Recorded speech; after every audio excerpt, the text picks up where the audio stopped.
Bismillahirrahmanirrahim. Welcome to our platform Expert MDCAT. I am here with the discussion of 17 September 2021 test MCQs. First MCQ is, which of the following is not an organic compound? Methanol है या फिर carbon dioxide.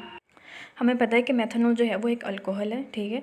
और carbon dioxide, इसमें carbon तो है लेकिन ये एक ऑर्गेनिक कंपाउंड नहीं है, ठीक है। तो हमारे ऑर्गेनिक केमिस्ट्री में हम ये कहते हैं कि कुछ ऐसे कंपाउंड्स हैं जिनमें कार्बन है लेकिन वो ऑर्गेनिक कंपाउंड्स नहीं हैं, जिस तरह कार्बोनेट्स, बाइकार्बोनेट्स, साइनाइड और कार्बन डाइऑक्साइड, इस तरह के कंपाउंड्स। तो beta option is correct.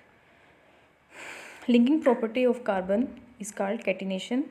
Carbon के जो जाइंट मॉलिक्यूल्स बनते हैं तो वो कैटिनेशन प्रॉपर्टी की वजह से बनते हैं, क्योंकि कार्बन की वैलेंसी तो नहीं, खैर कार्बन जो है वो 4 बॉन्ड्स बनाता है, ठीक है। इन 4 बॉन्ड्स की वजह से बनाने की वजह से इसमें कैटिनेशन प्रॉपर्टी है, तो ठीक है। Which of the following has no charge. Neutron पे कोई चार्ज नहीं होता, 0 चार्ज होता है। इलेक्ट्रॉन पे नेगेटिव एंड प्रोटॉन पे पॉजिटिव चार्ज होता है। Electrons absorb energy and go to the exciting state is called excitation. Electrons जो है वो एनर्जी को एब्जॉर्ब करते हैं और लोअर एनर्जी लेवल से हाई एनर्जी लेवल की तरफ जाते हैं, तो इसको एक्साइटेशन कहते हैं। Azimuthal quantum number of for p orbital is 1। हमें पता है एस क्या एजीमुथल क्वांटम नंबर 0 होता है, पी का 1 होता है, ठीक है। डी का 2 होता है और एफ का 3 होता है। 6th MCQ, structure of NH3 is trigonal pyramidal. हमें पता है कि नाइट्रोजन के ऊपर एक लोन पेयर होता है जिसकी वजह से ये पायरामिड शेप का स्ट्रक्चर बनाता है, ठीक है। AP4 टाइप है लेकिन इसका जो स्ट्रक्चर होगा वो ट्राइगोनल पायरामिडल होगा। Double bonds are present in alkenes. Alkenes में 2 कार्बन एटम्स के दरमियान एक डबल बॉन्ड पाया जाता है। Change of volume can be found through initial condition and final condition. Change in volume हम कैसे फाइंड करते हैं कि फाइनल वॉल्यूम में से इनिशियल वॉल्यूम को माइनस करते हैं तो वो हमारे पास चेंज इन वॉल्यूम आ जाता है, ठीक है। ये एक वर्क फंक्शन है। Which belongs to d block, nickel, ठीक है। बाकी ऑप्शन ऐसे होंगे जो डी ब्लॉक एलिमेंट से बिलोंग नहीं करते होंगे, तो यहाँ पे निकल ऑप्शन होगा। 10th, alkenes can be prepared industry through calcium carbide और वाटर के रिएक्शन से। ये हमारी 8th चैप्टर में ये रिएक्शन लिखा हुआ है। 11th MCQ, test to identify aldehydes and ketone is DNPH। ये जो टेस्ट है ये अल्डिहाइड्स भी देते हैं और कीटोन्स भी देते हैं, ठीक है। यहाँ पे डिस्टिंग्विश की बात नहीं की गई, यहाँ पे आइडेंटिफाई की बात की गई है। दोनों को आइडेंटिफाई करने के लिए ये टेस्ट होता है। Theoretical yield can be calculated by balance chemical equation से। जो हम यील्ड काउंट करते हैं वो होती है थियोरेटिकल यील्ड, और जो हम एक्सपेरिमेंटली कैलकुलेट करते हैं वो होती है actual yield. Electronic configuration affects rate of reaction, ठीक है।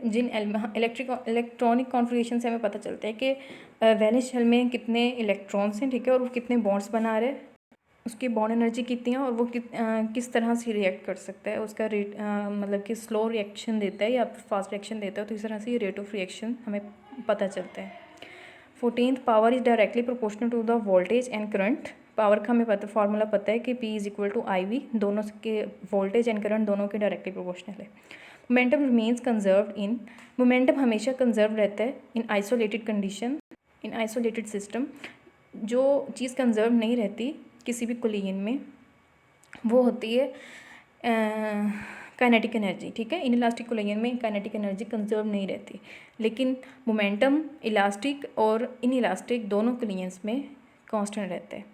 Immediate change in trait of limiting colony is called genetic drift. यहाँ पे लिमिटिंग कॉलोनी की बात की गई है तो जेनेटिक ड्रिफ्ट होगा, ठीक है। Ideas of evolution of catastrophism were given by Cuvier. A couple है 6 girls, what is the probability of next baby girl.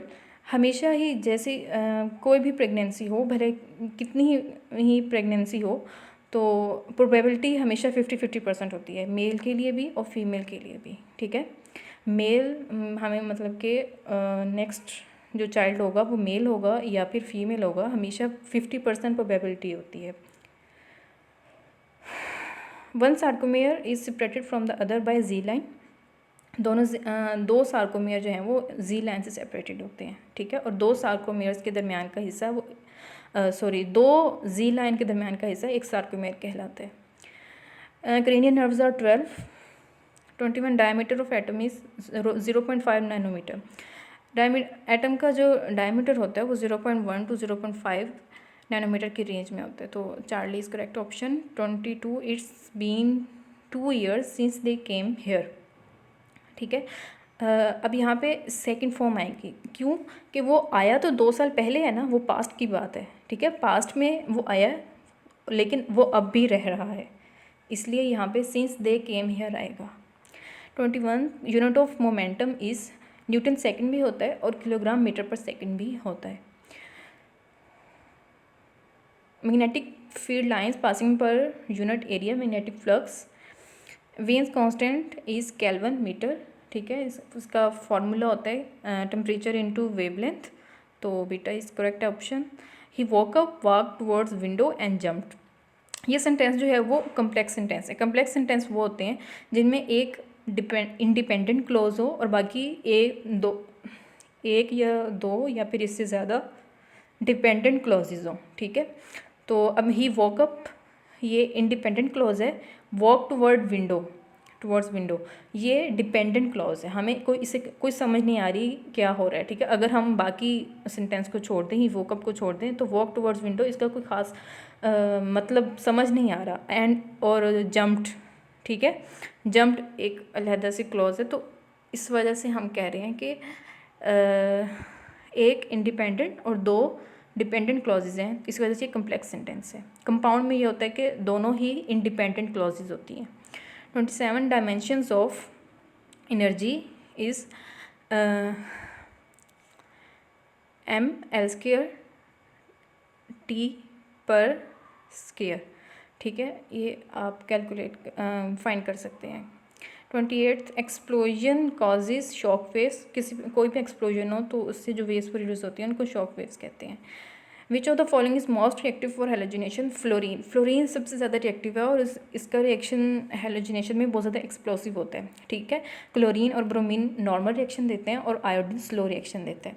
Primary alkyl halides give SN2 reaction, SN2 देते हैं, ठीक है। SN1 और E1 ये जो हैं रिएक्शंस ये सेकेंडरी या फिर टर्शरी अल्काइल हैलाइड्स देते हैं, ठीक है। Ketones always form secondary alcohol, यहाँ पे सेकेंडरी आएगा। कीटोन्स की रिडक्शन से सेकेंडरी अल्कोहल्स बनते हैं, ठीक है। और अल्डिहाइड्स की रिडक्शन से प्राइमरी अल्कोहल्स बनते हैं। Mass of proton is higher than electron dash times, ये हम बहुत पहले से पढ़ते आ रहे हैं कि 1836 टाइम्स हायर होते हैं। 34 methane and chlorine reacts in sunlight to form, ये तीनों ऑप्शंस CCl4 भी बन सकता है, यहाँ पे CH3 आना था, CH3 एंड CH3, ठीक है।